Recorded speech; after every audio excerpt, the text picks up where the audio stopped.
乡亲好，下晝2點嘅，歡迎鄉親到明路頭前，睇睇下個親新聞來關心疫情嘅親新發展。今日咯，鄉親朋友可能會知道，真實天時因為按呢變化到按太咯，卻因為預測鋒面對中國大陸華南地區向東偏駛過來，故所土也鋒面接近台灣嘅過程當中呢，天時就會按呢變來變去，造成本旦各地係好天時，像台北呢，佢比鄉親朋友可能係拖北部鴉片呢，出去諾波一時節，像愛上班，可能會知道講，哇，佢比天時當好呢，什麼想到當主編呢，家下呢，大家愛去買天刀，愛食豬嘅時節，才發現講諾波開始落雨嘅。鋒面就會按呢駛過來過程當中帶來熱情唔本天的天時，你將鄉親朋友到亞博嘅。一直到拜四以前，也曾鋒面會進來影響台灣。氣象局呢針對全台灣各地將土種苗，客家種鴉片呢一直跳到南片高屏地區，現時發布為台語貼報。像氣象局也嘅網站當中呢，也下鄉親朋友看得到，台灣也下呢將新竹、苗栗一直跳到高屏地區，現時到西半部鴉片係檢定一種黃色嘅，代表講係台語貼報。接下來還會繼續落，尤其係會一直到半夜，更怕雨會落到太麻麻，各地會落希望掉雨。提醒鄉親朋友係講係土及大農嘅蔬菜，係個海順天氣呢，天出要注意一個台語帶來生活唔利片嘅影響，咪愛較驚心掉位，注意事先安全。今日客家親新聞呢，因為帶鄉親朋友對海外鄉親嘅一個國土來關心，因為現時國內嘅疫情有下跌咧，不過國際上也下疫情吹到多厲害。NT 呢，現在鄉親朋友來看到，因為鴉片有客家鄉親講細妹建造起義運，佢一下呢係討因為鴉片咯，佢就講前一步嘅意思，各地係開始封城，不過接下來天天呢愛記緊呢。帶來看啊，佢係樣同嘅。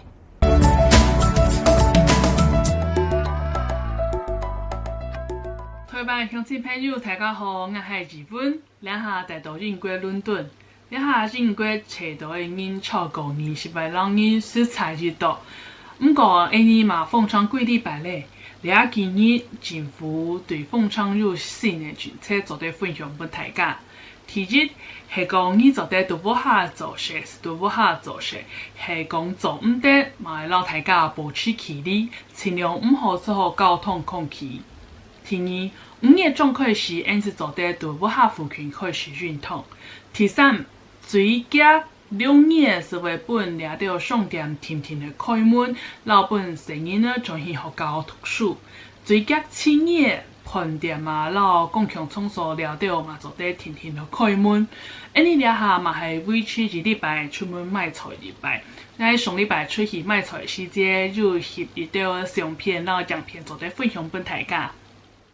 呢兩下到超市買東西嘛會排隊，其他該揀未食嘅東西是係排隊嘅距離。公眾人員為控制超市地位度嘅人總得聽到，其實已經開始頭一個禮拜就動作東西是東南買到像肉啊、老衛生紙了到生活嘅用品，不過了到了下全部是買到一封片。希望了一波嘅疫情做得更加高興，生活恢復正常，大家全部是愛平安康健咯。家下呢，義務呢同大家來講哦，像愛去買東西嘅時節，幾路行行過當道嘅店咩，天來行就要貼一種咁嘅色嘅貼紙，所以希望講哦，鄉親朋友一般嘅民眾去買東西嘅時節，頭腦杯排列嘅還係愛保持社交距離，故種呢店咩哦，就會用一種咁嘅色嘅一種貼紙提醒大家排列嘅唔好。一個渠道體檢，愛保持一個一定的社交距離，就唔會講大家離到安全，更怕會有一個車來車去嘅感染風險。另外呢，鏡頭愛曬到毛里求斯，鄉親啲毛里求斯同哪邊冇？其實呢，先講到啊，一個非洲嘅東片地位，一片有隻太窄嘅西岛，叫做马达加斯加。韩国嘅马达加斯加在过来向东边地位，就是一只细细只嘅岛，叫做摩里西斯。摩里西斯呢，一片保利斯，李田东乡亲朋友呢，佢係91歲嘅鄉親朋友咧。佢接下來又咪講到疫情受到動態嘅影響，唔過鄉親各地在地民眾都係啲好，要遵守安度嘅規範來談看啊，佢形容嚟講。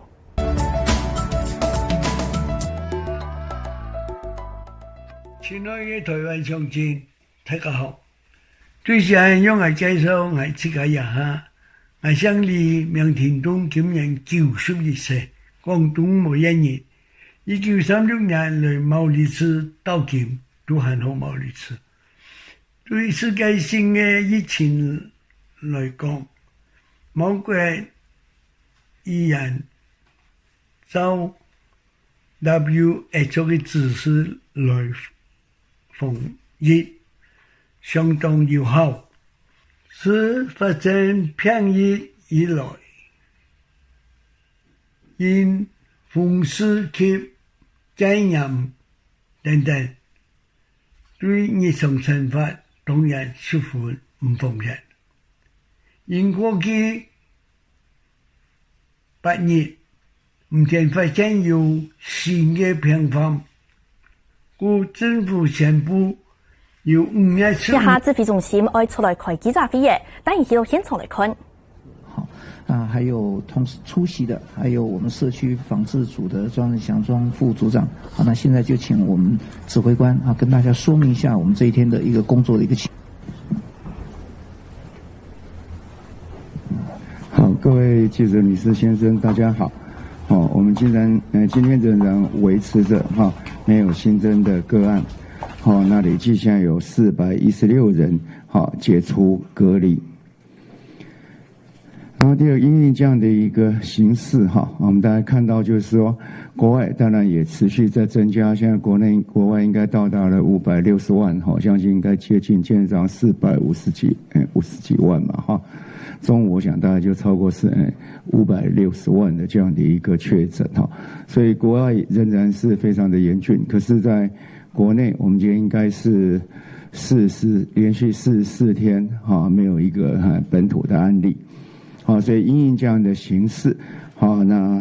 今天早上哈，在行政院哈也特別來討論這個事情，所以定下一個方向，好，基本上是邊境好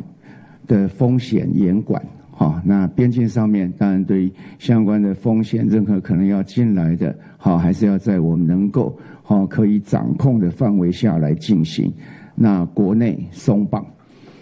那國內鬆綁的這個時間哈，我們大概抓在6月7號以後，哈，6月7號以後到6月7號，我們今天到禮拜4，本來這個剛過這禮拜天，我們要是6週嘛，好，那到了6月7號那天就等於是8週，好，如果連續在8週哈沒有本土的個案，或者僅有一些非常零星的一個社區的個案的時候，那我們覺得哈就是好，基本上就是能夠落實防疫新生活，那我們要做比較大規模的解封哈。那整個的這樣的一個解的一個狀況，就仍然還是要維持哈個人的健康行為，勤洗手。好，那在咳嗽的時候，這些社交的基本的禮儀都要兼顧，要把這個口鼻哈擋好來。然後第二個就要保持社交距離或戴口罩。好，我們講說，如果能夠維持社交距離，那當然就可以不用戴；那不能夠維持，那就要戴。好，那如果戴口罩，那就可以不用維持社交距離。好，這兩個前後兩個都可以。好，那然後我們在落實相關有些單位，我們為了能夠在疫調萬一有狀況發生的時候，那能夠確保能夠聯絡，不管實名制或實聯制，都可以。然後再一個生病盡量在家裡休息。那也當然回來以前，當然生病啦，老人家或有慢性病的，那外出的時候盡量能夠戴口罩。那這樣子有最大的一個差別就是在那個時間如果能夠老人家或有慢性病的，那外出的時候盡量能夠戴口罩。那这样子以后最大的一个差别就是在那个时间如果能够维持本土良好的一个疫情的控制，那我们就不再做人流的管制，那也不再做我们相关的一些人数疫情的控制，那我们就不再做人流的管制，那也不再做我们相关的一些人数疫情的控制，那我们就不再做人流的管制，那也不再做我们相关的一些人数疫情的控制，那我们就不再做人流的管制，那也不再做我们相关的一些人数疫情的控制，那我们就不再做人流的管制，那也不再做我们相关的一些人数疫情的控制，那我们就不再做人流的管制，那也不再做我们相关的一些人数疫情的控制，那我们就不再做人流的管制，那也不再做我们相关的一些人数疫情的控制，那我们就不再做人流的管制，那也不再做我们相关的一些人数疫情的控制，那我们就不再做人流的管制，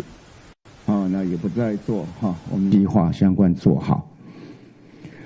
那另外我们的敦睦舰队，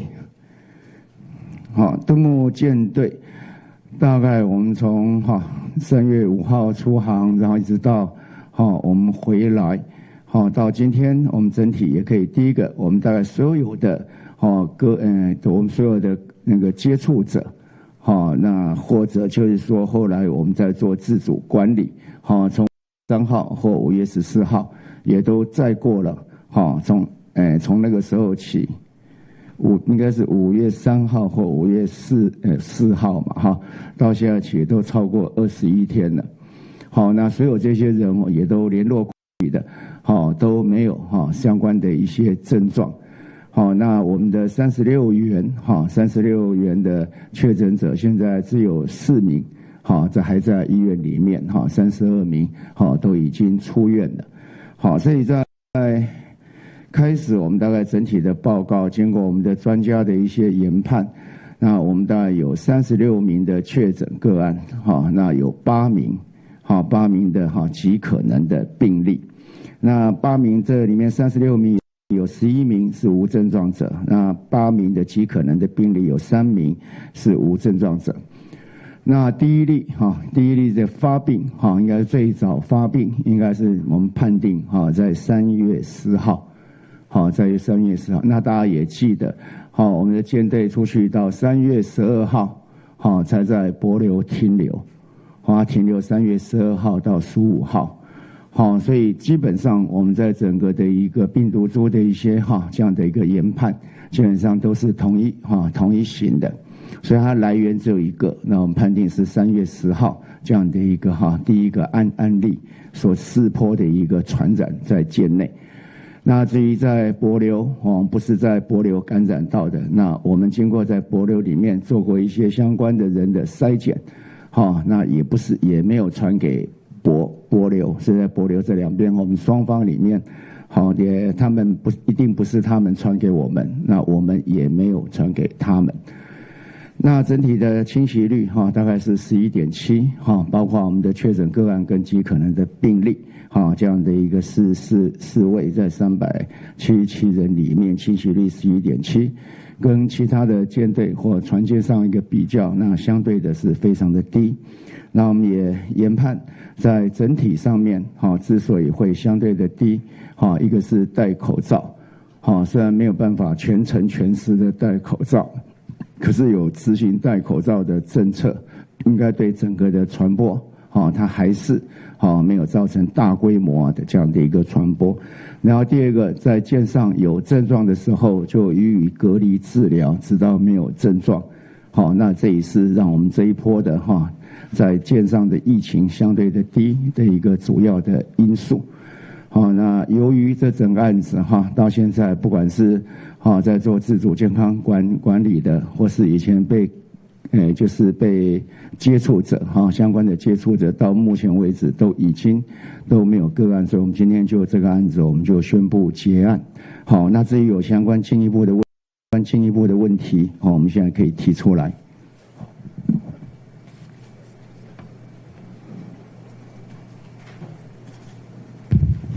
指挥官好，三立新闻网提问，想请教一下，因为口罩呢是预计6月1号要解封，那有传出许多口罩大厂都有接到说一次要订数十万盒，或是一次订上亿片的海外订单。那想要请教一下，在这个解禁之后，有没有一些外销海外的管制，或者是说民众寄到海外是不是一样，还是只能限制寄给亲人？那解禁之后，国内的一些口罩政策，想请指挥官说明一下，谢谢。好，那在整个的口罩那预计在6月1号能够结束。那6月1号我们希望就是我们这边在流行疫情指挥中心这里，我们就是每天固定征用800万片。800万片每天，那现在的产能已经接近2000万。好，那如果在我们停止征用的时候，那相对的国军还有一些例假日的一些补助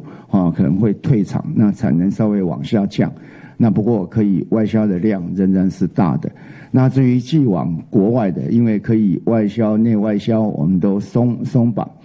所以寄往国外的，我们也是会没有这样相关的严格的限制。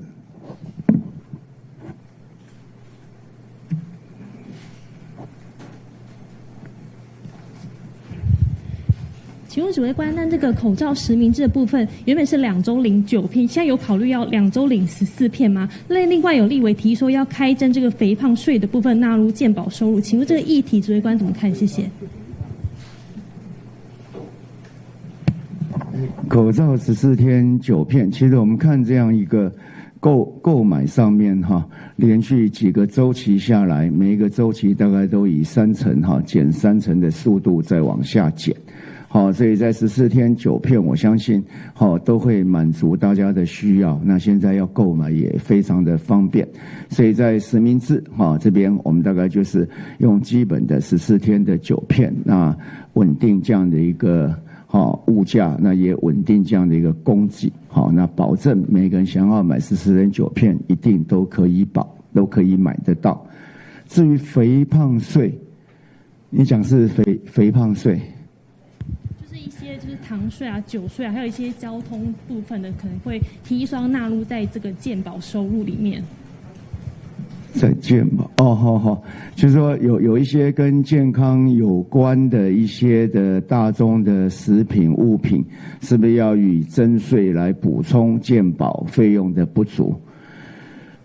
我想这个健保费用的调整，或是它有一些可以征收的相关的税，或是一些财源，那都要整体去做一些考量。所以不会用单一的这样的事件来做考虑。长官好，八电视提问，想提问刚刚讲口罩的部分，就说有可能会囤积囤货的问题，有可能会有相关规定吗？或者说怎么样的因应？那另外一题是说，俄罗斯的国人在今天傍晚会抵台，那想请问说他们相关的状况或人数这样子，谢谢。边境的那第一个第一个题目现在忘记这么快口罩的囤积，它并不是说我们征用了开放，那就没有国法了嘛，还是会根据相关的我们本来的在我们的一个消费者的保护在相关的或者是公平交易等等都有相关的法规做一定的规定在，所以不管是囤积或者是哄抬物价，这都是不被允许的。有关于俄罗斯的部分，他们是先从俄罗斯飞到这个日本东京，然后再从东京再回来那总共有98位的这个旅客，那其中有95位是国人，那外侨居留跟这个许可的有3位所以总共有98位。那他们会在今天他们会从日本再转回到台湾来。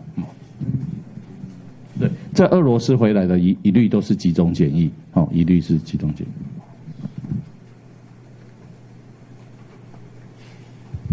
你好，联合报提问。首先想要请教，之前有说过，就是有关于短期商务旅游的一些商贸往来的放宽，有去将一些国家做不同风险等级的一些规划。那不知道目前这个方案是不是有出来了？那再者就是外籍人士入境，如果是因为有一些紧急医疗的需求，比如说需要来为亲属来进行骨髓移植，那有没有可能就是可以放宽入境，并且有怎么样的办法可以缩短集中检疫的时间，可以来达成这个紧急医疗的这个目的？那第二个问题是想要问，就是我们目前有许多就是出访的行程，但是我们发现就是在这个行程的确认上，通常都是地方先确认，然后会有一个资讯上的时间落差。那这样子会不会对我们的防疫工作造成困扰？就是有点像是不得不去，会不会有这样困扰？谢谢。两个这不管是在这样相关的外籍的人士要入境，那现在都是在讨论中。那从到进来当然是从先开放会从14天，跟国人的情况一样。那但是呢，也会有考虑一些特殊的情况，那可能会从一个相互的认证，在国外的一个做完相关的检疫，那进来5天、3天、3天、3天，做这样的一个连续性的采检，这样的一个方式。那现在要看是哪一个区域。那上一次跟各位报告，在区域上面如果要有一些相互的认证，那可能是会个案。国与国之间的对谈，才能够确定这样的一个，就是一个有效性就是。然后另外呢，在身份别上面，我们大概有先后顺序，大概有一些，有关于人道，方面的一个放松。那经贸，重要的经贸的往来的放松。那你刚才就提到的，在国际医疗。这一部分也会放松。那国际医疗，尤其就是说，原本就在台湾以前有来台湾进行相关的医疗，它还有后续的医疗还没有完成的，那这个会列在我们的优先名单里面。那至于有一些紧急进来没有办法等候，它需要非常比较急迫的医疗的话，那我们也考虑拨出一部分的隔离的病房。那以当作确诊者的这样的一个隔离的规格，来做相关的医疗的处理，那并加以定时的采检，那以确保医护的安全跟病人及时就医的可能。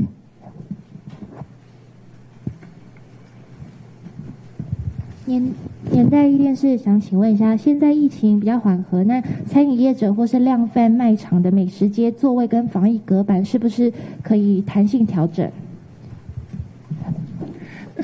可以那不过我还是建议在一般来讲，就是特定对象的聚餐，我们可以放松一点只要把这样的一个4联把它做好。那至于就是说不特定对象会很近距离的聚餐，那这样的情况下，如果有隔板的话，那会比较好。那第二，刚才前面一个问题我没有回答，就是说，现在事实上是有很多的地方都在做相关的邀约，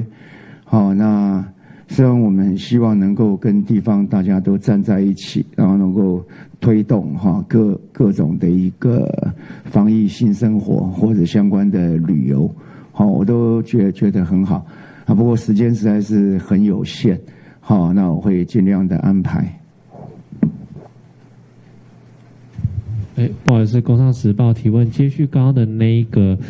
就是边境的部分，因为之前指挥中心说会列入第一波短期商务开放的国家，纽西兰、越南或可能有帛琉吧。那这个开放时间点可能会是在7、8月吗？第二题就是因为这2天看到西班牙有宣布说7月1号起国际旅客入境会取消14天的检疫隔离。那希腊的话，飞往雅典的班机6月15号也会重新起航。那日本的话也计划分3阶段开放入境。所以指挥中心是认为说，欧洲或亚洲有哪些国家是可能我们是可以列入第2波开放的呢？谢谢。第二，刚才讲到那些国家哈和地方，那基本上都是上次举例说明的了哈。那既定的行程目前是没有完全的哈这样的一个行程。我刚才讲说有几个的方式，那针对不同的情况，那优先的一个顺序，好都会根据实际的需要来做相关的解封。那当然，欧洲国家之间互相的一个解封，因为他们的疫情的情况是比较趋于一致。好，所以在这样的一个边境的解，对他们的压力相对的低，对社会影响也相对的小。那台湾情况跟那个情况有很大的不同，所以我们还是要很慎重。所以今天在院长那边也清楚的定调说，边境风险严管。好，再讲，那在边境风险严管的情况，那以内需的市场，好把它冲出来，那振兴把国内这一块振兴做好，所以国内松绑，好以这样做一个大的政策的目标。不好意思，那亚洲的部分就是有其他可能吗？其他的部分，亚洲的部分，那些我们都会进行相关个案的讨论。部长好 ，ET Today 询问，第一个问题想先请教有关于敦睦舰队的抗体结果。刚刚部长有提到说，第一例个案的那个发病时间是3月4号，当时3月10号。那想请所以说如果是3月10号，它是在航行期间来说的话，这整体事件感染源不明，会研判是本土的疫情造成的群聚吗？那船上面的4波感染又是怎么去推估的？第二个问题是想请教那个有关羟氯喹宁的部分，因为世卫组织有宣布说，羟氯喹宁就是考量患者使用的药物可能会增加死亡风险，暂停它的临床试验。那也有专家提到说，我国的专家小组有在考虑在新版的指引中写入不建议使用。想请问张教授，是不是可以分享一下国内使用羟氯喹宁的状况，以及相关风险评估，以及国内的指引是不是会因此而修改？谢谢。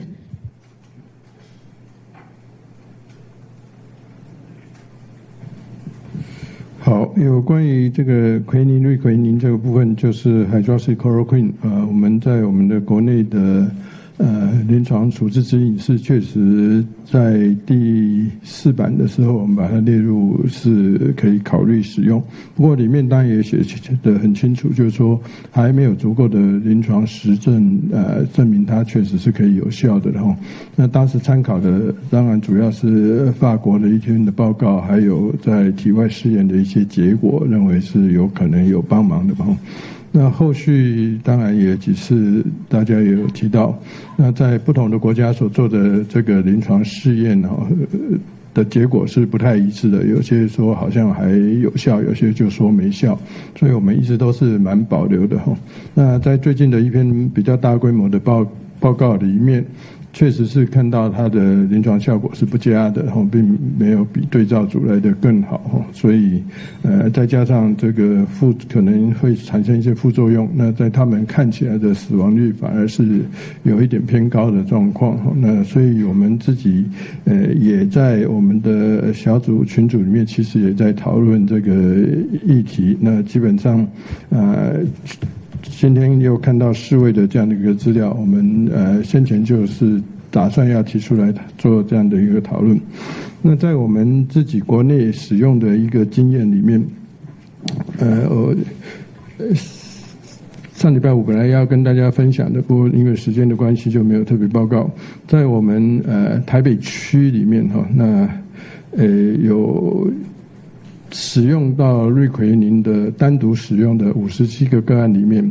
那它的阴转的，就是 PCR 阴转的平均天数是19.4天。那如果这个氯喹宁再加上 hydroxychloroquine 再加一个抗生素 azithromycin 红霉素类的这个药物，那阴转的平均天数是21.3天。那完全没有用任何对病毒有效的药物的这样的一个对照组，是52个个案里面，那阴转的天数平均是22.5天，所以3组看起来是并没有说特别有显著的一个效果，然后从22.5到21.3到19.4，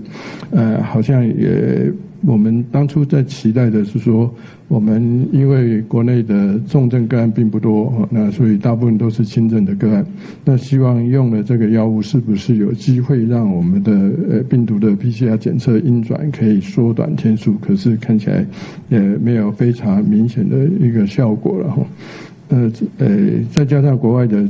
最近的一个陆续的报告，我们确实是有考虑在我们的临床处置指引是不是需要做一点调整呢？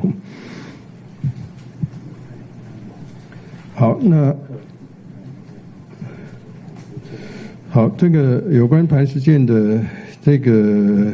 确诊个案里面36，大家都已经知道，它就是我们的咽喉试纸或鼻咽试纸的采检有 PCR 病毒检测确实阳性的嘛。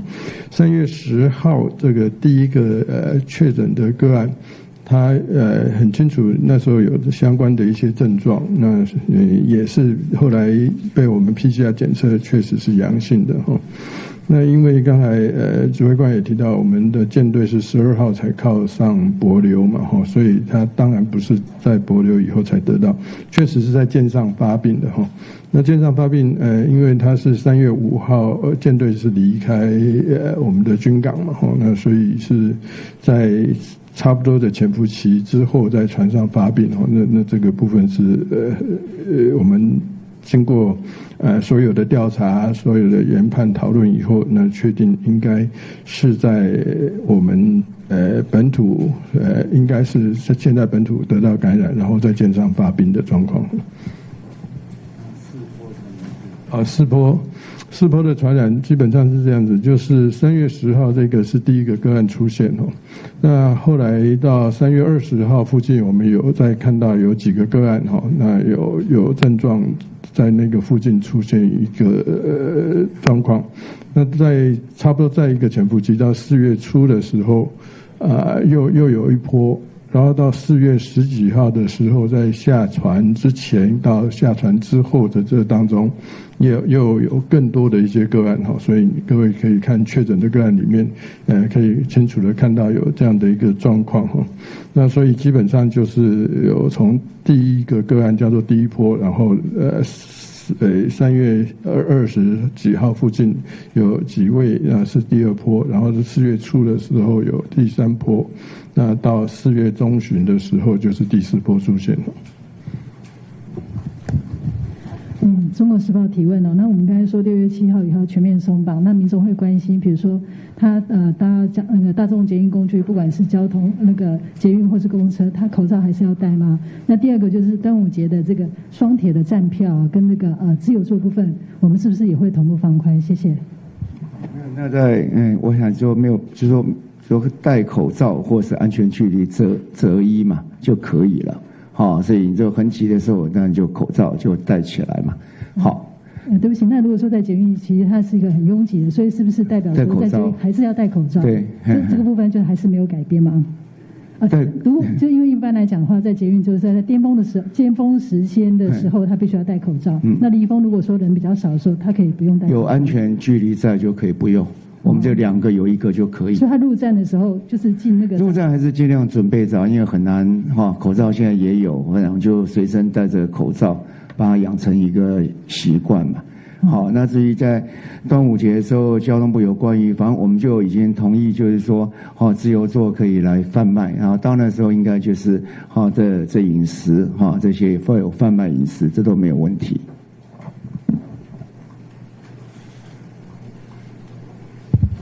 不好意思，另外想要问一下，就是有关职棒的部分，是6月7号之后就可以不用限制人数了吗？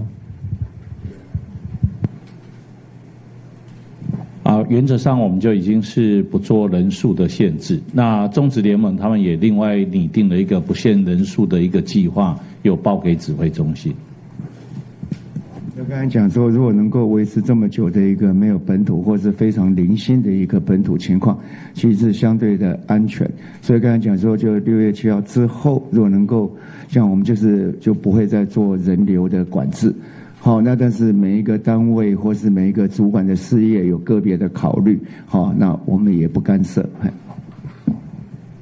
各位好，自由时报。请问一下，也是问潘实践的问题哦，就是说我们这个根据就是看这第几波感染，是不是根据抗体 IgG、IgM 的那个出现的状况来做这个排序的？第二个是说，这个3月10号第一个发病的这个病例哈，它有列在36个确诊病例里面，还是列在8个极可能病例里面呢？谢谢。后面那个是在确诊个案里面，3月10号是在确诊个案里面。那第几波其实是看我们确定他什么时候发病的，然后所以用发病的日期去看，那加上这个潜伏期的时间的推算，那会有一波集中的。例如说第一个个案3月10号嘛，那到3月20号附近又有2-3个个案，所以就看到它大概就是间隔大约10天的期间。那它被传染，当然不一定刚好他发病第一天就传染嘛，可能发病第2天、第3天，或者是发病前1天。所以那个流行病学的趋势，你会看到那个第一波到第二波之间，大概就是间隔大约10天左右的时间。那第二波到第三波的时间也大约在7到10天的附近，又有一波比较多的个案出现症状。那再往下，因为会越拉越宽，所以到4月10几号到18、19号那附近又有一波更多的个案出现症状，在那个时候发病，所以我们就是用这样去推断，而不完全是所谓的 IgG、IgM 的问题。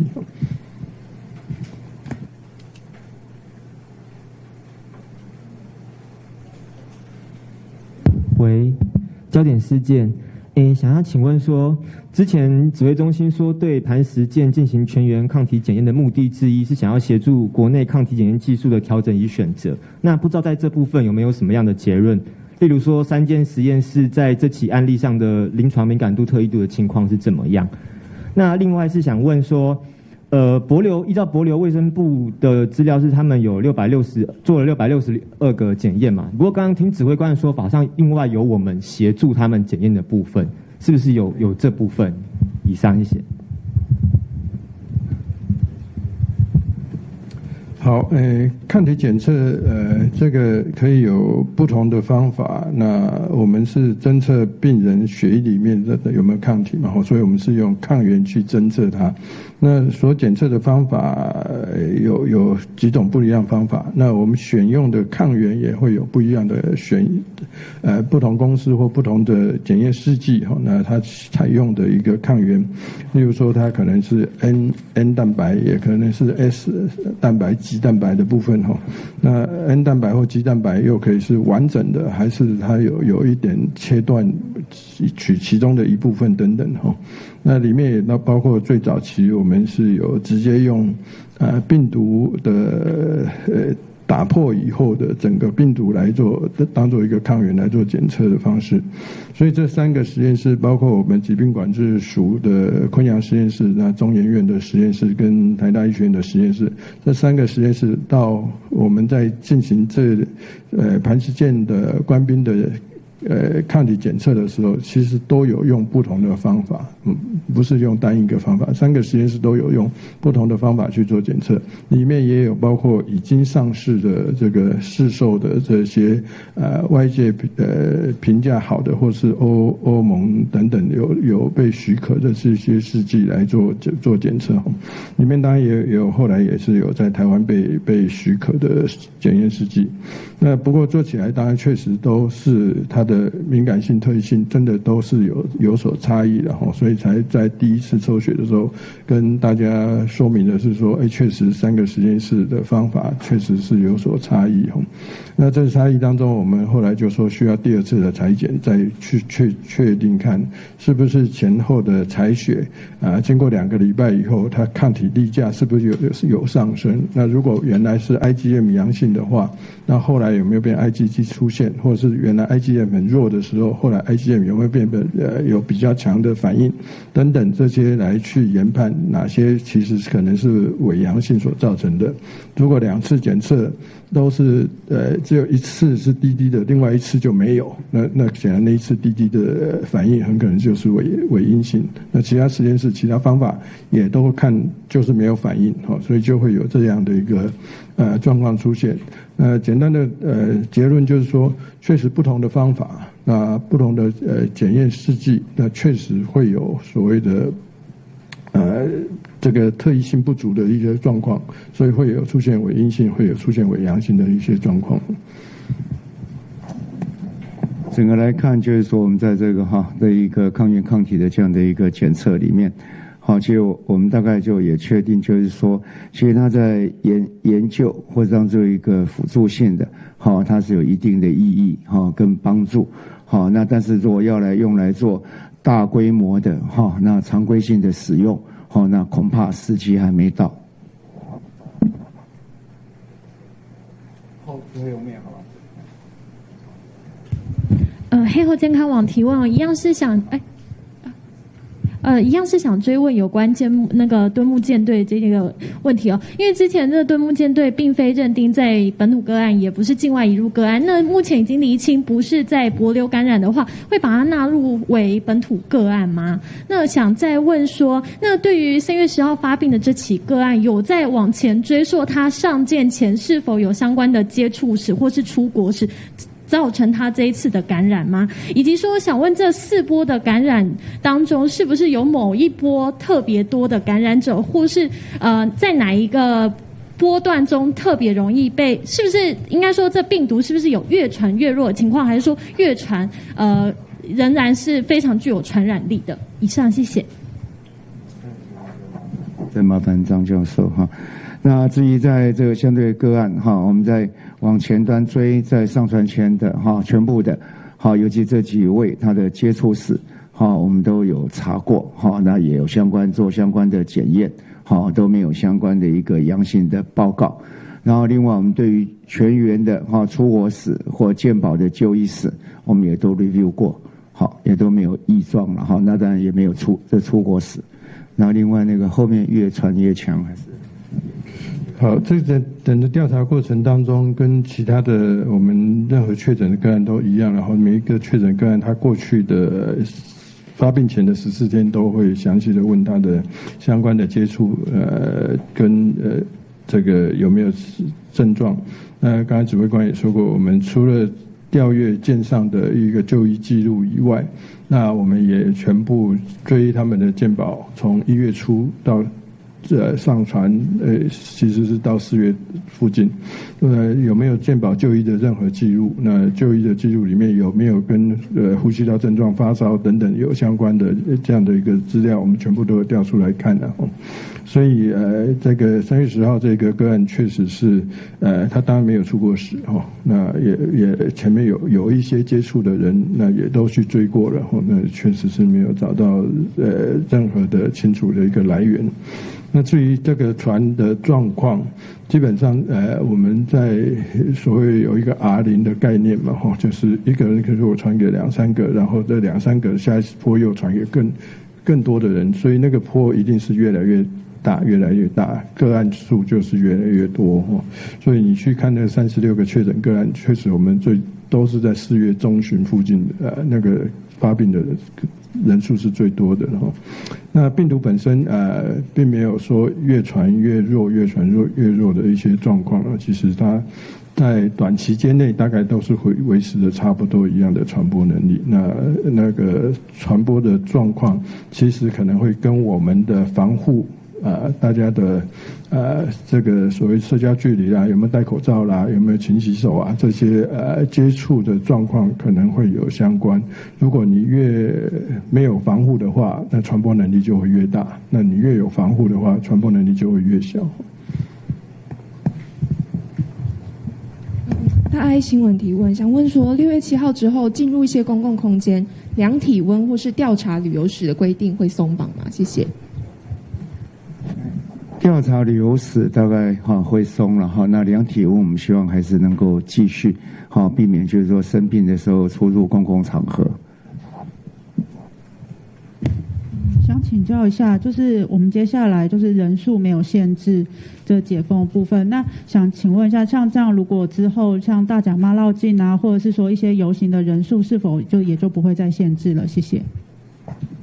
像这一类等一下内政部在这里，内政部来。我们像大甲妈那么大规模的绕境，我们还是暂时先不鼓励哈。那我们有帮他们规划，有帮寺庙的部分有规划，以区域性的这种200人以内的这种绕境的方式啊，因为这样子的话，他对于来参加的人员，他还可以是比较能去掌握。那像大甲妈这样的一个大规模，其实是来自于四面八方，所以它的人数人流其实是很难去做控制。基本上我刚才讲说，就会回归到各个主管单位，那疫情中心、指挥中心这边对于人流，就不再要求。指挥官你好，华语新闻提问。对于大家非常关注乐活防疫指挥中心的下一站将会是桃园跟台南，那有没有确切的日期、时间跟景点规划，可以方便先透露？谢谢。那可能还是交由这个公关跟各个地方政府去联系哈。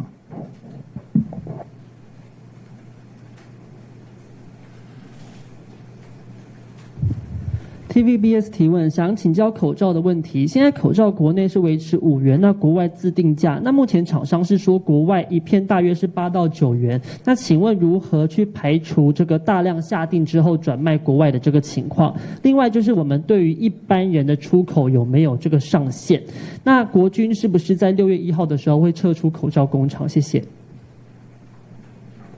会，第一个当然就是恢复自由买卖嘛，除非是哄抬物价，大量的囤积居奇，这在我们的管制的范围内，那适当的一个费用的波动，那不会在我们的管制里面。然后第二个当然是个人寄送它的量，就跟我们大量在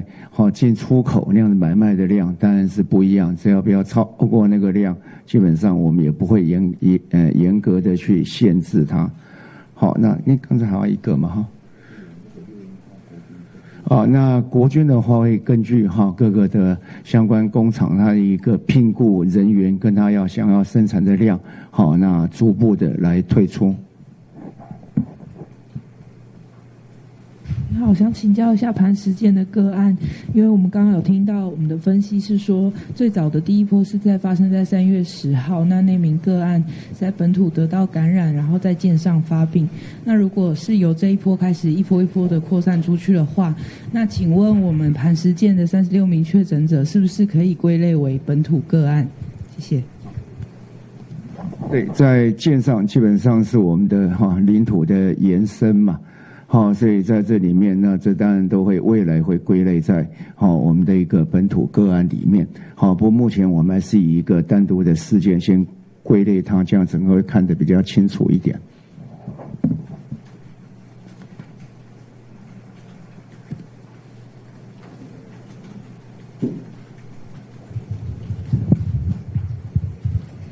三立新闻请教2个问题，想请教说，台大公卫今天有分析各国的解封指数，那截至本周，台湾解封指数约在 1.52， 那预计6月下旬可以达到1以下。他们呼吁说，这时候边境可以逐步开放，想请教指挥中心的看法。那第二个想请教说，目前纽澳组成旅行泡泡计划，合作的国家可以不需要检疫就可以出入境。那之前指挥官有谈到说，有些国家有跟台湾洽谈合作，那请问有最新的进展吗？谢谢。我想目前有很多相关的国家都对事情是有兴趣，那当然有确定的情况会跟大家来做报告。然后第一个在今天当然我们在行政院就已经定调整个的大方向，政策的大方向就是边境风险严管，那国内尽速松绑。大概是以这样的方向。那这些境外，我们也提到，就是说相关的必要，有一些活动，是需要做的。所以未来我们在整个在境外里面，标准是会以我们的标准为标准啦。我们比较不会说一定要采用别人怎么做我们就怎么做。这是第一个。然后第二个大概就是说根据我们能够检疫的量能来做一个开放的动作，然后再试一些相关需要的一些项目，那逐步来解封。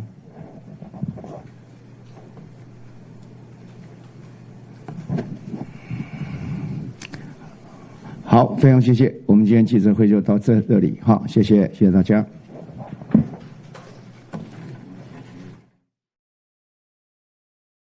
无新增加确诊病例，现时已经国内连等44日都无本土病例出现呢。故作也按呢个好消息呢，家下指挥官陈时中记者过来宣布话，虽然比一下国内的疫情有下跌的，早晨行政院未来针对按道生活当中的防疫措施，是唔是要来规范呢？早晨来开嘅基金会议。一下前线的好消息，就係講生活防疫的措施會天天的並用。对马嘅世界对那是意思呢？进一步来看家下呢陈时中佢係拿定數控拿定一啲按那個表嘅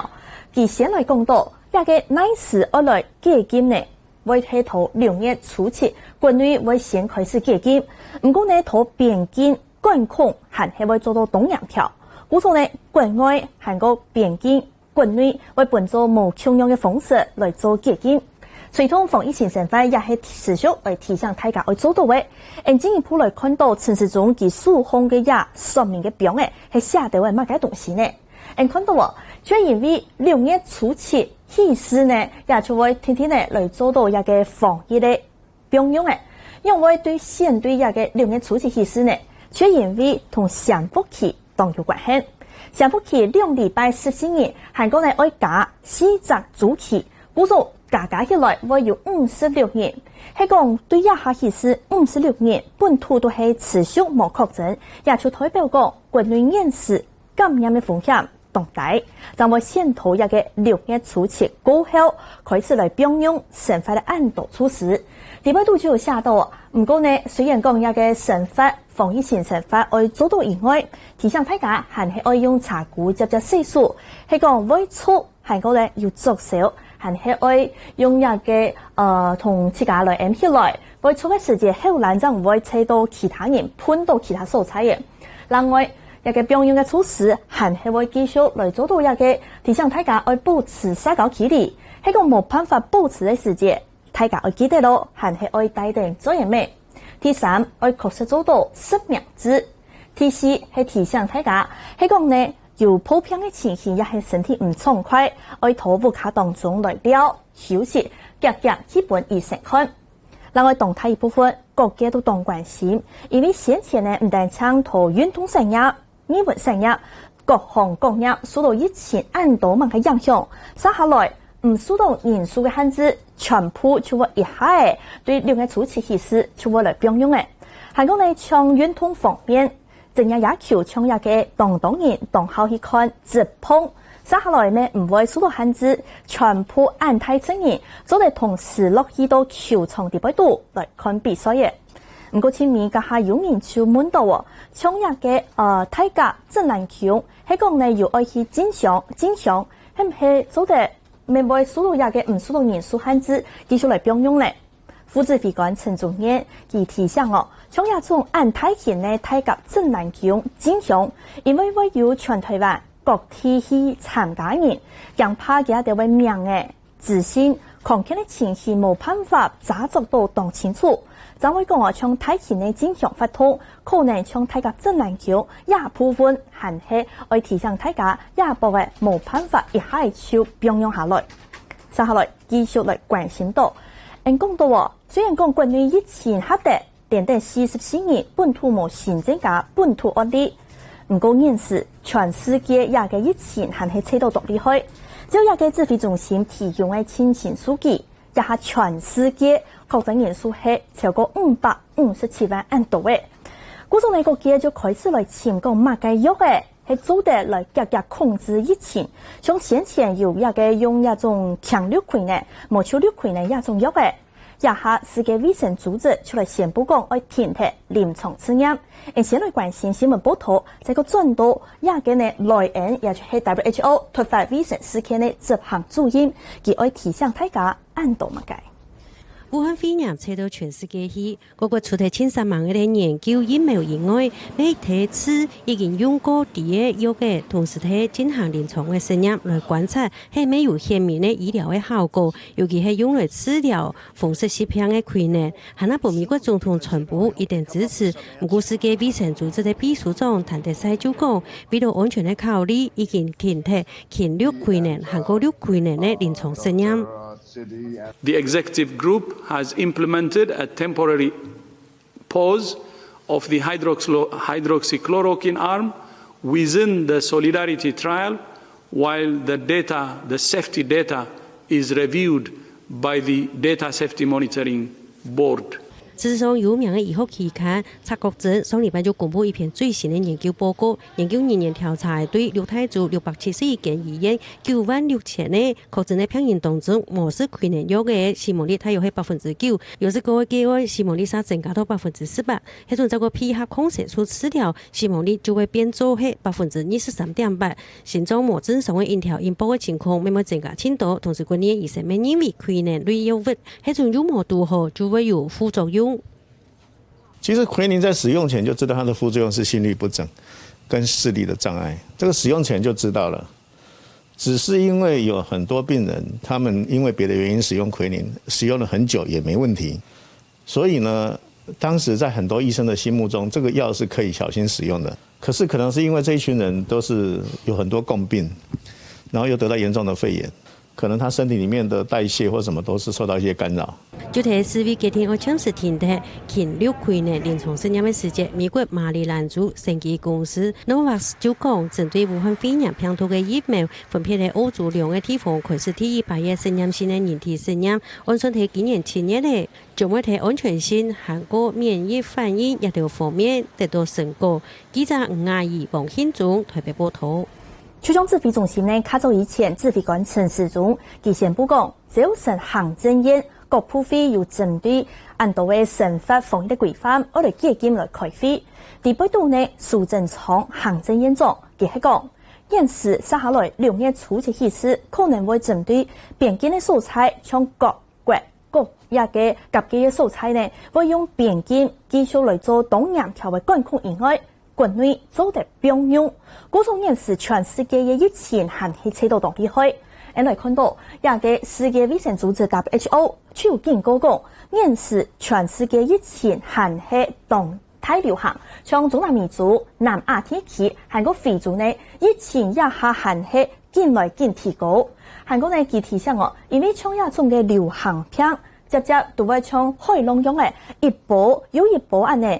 可能講一波有黑的，唔過接下來還會繼續變上來哦。佢就提醒講，從歐洲、美國亞洲方面，防疫還係要做全面性的策略，就唔會講一下變用都踢假。各國人士從美國咧各族開始，有無強用長途、無強用集團的變用嘅。佢提醒世界衛生組織警告，驚怕變用都踢假，會引起第2波嘅大流行。故作提醒世界各國，還係防疫要請強心。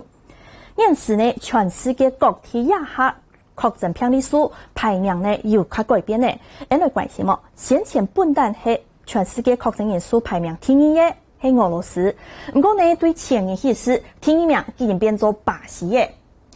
巴西現時嘅確診人數有374898例。但搶一嘅人數係比美國嘅1662300例還卡排第第2。故作一下呢，中南美洲特別係巴西鴉片嘅疫情當厲害。故作呢美國方面從北京出來頒布嘅旅行禁令，佢鴉片講卻因為頭24點鐘以內死亡人數，巴西係贏過嘅美國方面，巴西頭24點鐘內就有807人死亡。也比美國的623人死亡嘅數量加係當多。一個呢，北京出來宣布講，接下來會針對外國人、外籍人士，係講佢哋去到美國前14日是去到巴西，就不准佢哋外籍人士入到美國。我哋看到詳細嘅新聞。全球爆发新冠病毒疫情以來，巴西右派總統波索納羅經公司嘅小流感，反對封疫封鎖到沙國基地，堅持經濟優先嘅政策，年但係得到川普奧諾做嘅當好。不過前幾年確診病例超過34萬，變作全球第二個後，白宮宣布29年天公開始，喺美國前14日去過巴西嘅外籍人士不准入境。白宮新聞秘書麥凱爾喺上面當中講，兩對確保到巴西嘅外國人要幫助。唔會造成幾多國家其他感染源，呢項限制唔會影響到兩國嘅貿易。英國係熱帶川普嘅波索納羅做法強硬，動到爭議。巴西最高法院22日批准公布與同美國會議嘅樣片啦會議記錄，內容係波索納羅負定自家萬字嘅備案，講唔會等檢測來欺負自家嘅親戚朋友，係講總得攞幾多問題就會還主管，總得問題主管就會還蒲總，該東西就司法蒲總嘅目錄，紅起來離開。建議過後，波索納羅自家開出聯邦警察署長拿雷修，